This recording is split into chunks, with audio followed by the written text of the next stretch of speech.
Corona महामारी की शुरुआत से ही महाराष्ट्र एक ऐसा राज्य रहा जो सबसे ज्यादा बुरी तरह से प्रभावित राज्यों में से एक रहा।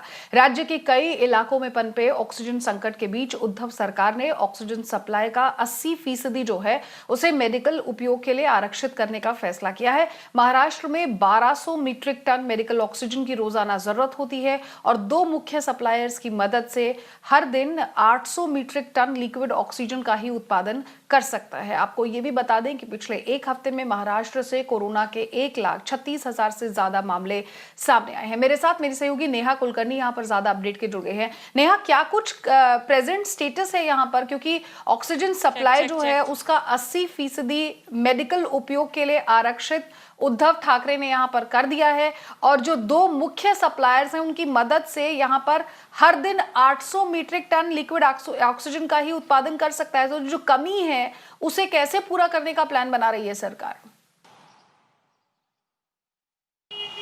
जी अनुया, ऑक्सीजन को लेकर काफ़ी एक्चुअली अगर हम बोल सके तो खींचातानी चल रही है। काफ़ी शॉर्टेज की वजह से इश्यूज आ रहे हैं महाराष्ट्र स्टेट में।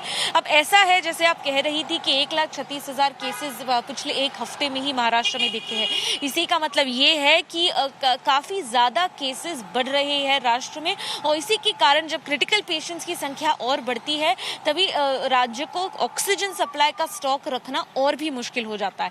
तो जैसे आप कह रही थी कि एक 400 मीट्रिक टन का शॉर्टेज है in terms of production and जितनी रिक्वायरमेंट होती है स्टेट में। अब जितना हम महाराष्ट्र गवर्नमेंट के ऑफिशियल से बात कर चुके हैं, उन्होंने ये कहा है कि प्रतिदिन 25% ज़्यादा इतनी ऑक्सीजन की रिक्वायरमेंट है वो बढ़ती जा रही है क्योंकि ज़्यादा से ज़्यादा क्रिटिकल पेशेंट्स उन्हें दिखाई दे रहे हैं। तो काफ़ी अस्पतालों में लोगों को ऑक्सीजन की शॉर्टेज की वजह से काफ़ी प्रॉब्लम्स आ रही है। लोगों को हॉस्पिटल से हॉस्पिटल भटकना पड़ता है हॉस्पिटल ऑक्सीजन ढूंढने के लिए।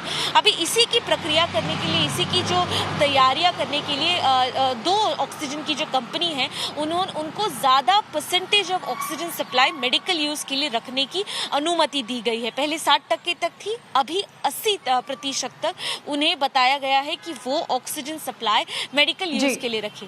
इसी के साथ वो काफ़ी ज़्यादा कंपनियां टैप करने की कोशिश कर रही है जो ज़्यादा से ज़्यादा ऑक्सीजन सप्लाई महाराष्ट्र और उनके क्रिटिकल पेशेंट्स के लिए बना सके। अब जिस जगह पर मैं हूँ अनुया, एक उदाहरण के अनुसार मैं लोगों को भी कहना चाहूँगी कि हम खारघर एरिया में है जो कि नवी मुंबई में आता है महाराष्ट्र में, और यहीं पर एक अस्पताल है निरामया करके। अभी इसी का एक एग्जाम्पल अगर मैं आपको दे दूँ तो यहाँ पे रिक्वायरमेंट है कि 100 ऑक्सीजन सिलेंडर्स के लिए, बट प्रतिदिन इन्हें 15 या उससे कम ही मिलते हैं।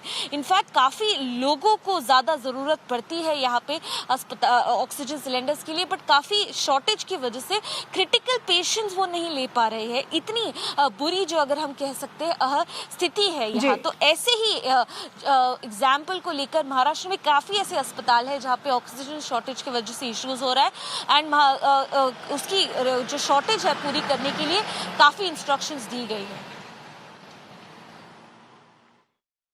ठीक है, शुक्रिया आपका नेहा इस तमाम अपडेट को हम तक पहुंचाने के लिए। हालांकि अब राज्य सरकार ने यहाँ पर इस बात पर भी गौर किया है कि जो दो कंपनियां हैं वो ज़्यादा से ज़्यादा प्रोड्यूस करें ऑक्सीजन, क्योंकि कोरोना के मामले भी लगातार बढ़ रहे हैं और ऑक्सीजन की डिमांड जो है राज्य में वो भी ज़्यादा बढ़ रही है।